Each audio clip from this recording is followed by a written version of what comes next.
বাংলাদেশ ভারত আন্তঃসীমান্ত নদীর সংখ্যা 54টি। 54টি নদীর মধ্যে ভারত সরকার প্রভাব খাটিয়ে অবৈধ বাঁধ দিয়েছে 30টি নদীতে। উত্তরবঙ্গের প্রাণখ্যাত তিস্তা নদী 5 জেলার মধ্য দিয়ে নীরব ঘাতক হিসেবে বয়ে চলেছে। তিস্তার পাড়ের মানুষের দুর্দশা নিয়ে সাজানো প্রতিবেদনটি শেষ পর্যন্ত দেখতে থাকুন এবং চ্যানেলটি সাবস্ক্রাইব করুন। তিস্তা নদীর উৎপত্তি ভারতের পশ্চিমবঙ্গের সিকিম পার্বত্য অঞ্চল থেকে। এটির মোট দৈর্ঘ্য 315 কিলোমিটার। তার মধ্যে বাংলাদেশ অংশে পড়েছে 113 কিলোমিটার। বর্তমান নদীটিতে পলি জমে মৃত অবস্থায় পরিণত হয়েছে। বর্ষায় নদীর পানি বেড়ে যাওয়ায় ও ভারত থেকে পানি ছেড়ে দেওয়ায় দুপারের মানুষের জীবনযাপনে বিঘ্নিত হচ্ছে এবং প্রতি বছর শত শত হেক্টর জমি ও বসত ভিটা নদী গর্ভে বিলীন হয়ে যাচ্ছে। চীনা কোম্পানি পাওয়ার চীনা 2016 সালে হুয়াংশু নদীর আদলে তিস্তা সমন্বিত প্রকল্পটি বাংলাদেশ সরকারের কাছে উপস্থাপন করে, যা তিস্তা মহাপরিকল্পনা নামে পরিচিতি লাভ করে। তিস্তা ব্যারাজ থেকে ব্রহ্মপুত্র নদ পর্যন্ত 102 কিলোমিটার এই প্রকল্পের আওতাভুক্ত। প্রকল্পটিতে 3টি অংশে ভাগ করা হয়েছে।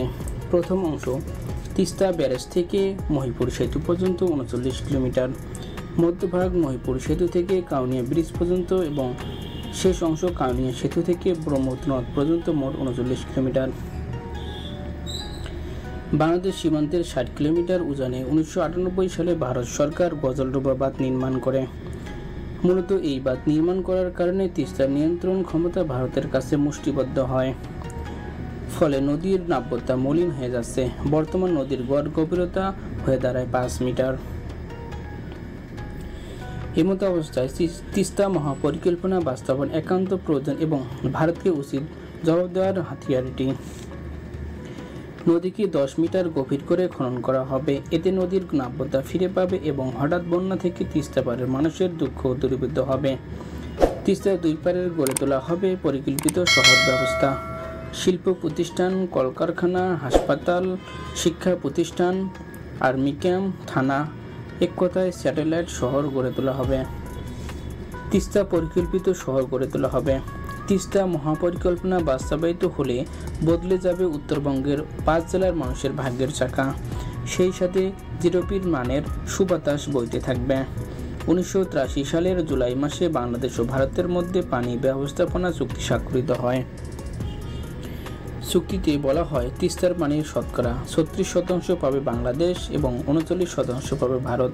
বাকি 25% নদীতে সংরক্ষিত থাকবে।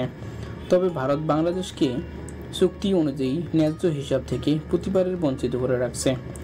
বিদেয়ী আওয়ামী সরকার ভারত প্রীতির কারণে ঝুলে আছে চুক্তিটি। উত্তরাঞ্চল মানুষের একটাই দাবি তিস্তা মহাপরিকল্পনা বাস্তবায়ন করা। চীন 10,000 কোটি টাকা ব্যয়ে বাস্তবায়ন করতে প্রস্তুত আছে। বাংলাদেশ থেকে গ্রিন সিগন্যাল পেলে কাজ শুরু করবে চীন। উত্তরবঙ্গের মানুষের পক্ষ থেকে অন্তর্বর্তীকালীন সরকারকে জানাতে চাই 2025 সালের মধ্যে তিস্তা মহাপরিকল্পনা বাস্তবায়ন করার জন্য অনুরোধ করা হলো। আপনি যদি উত্তরবঙ্গের একজন মানুষ হয়ে থাকেন তাহলে চ্যানেলটি সাবস্ক্রাইব ও শেয়ার করে সবাইকে জানানো কর্তব্য।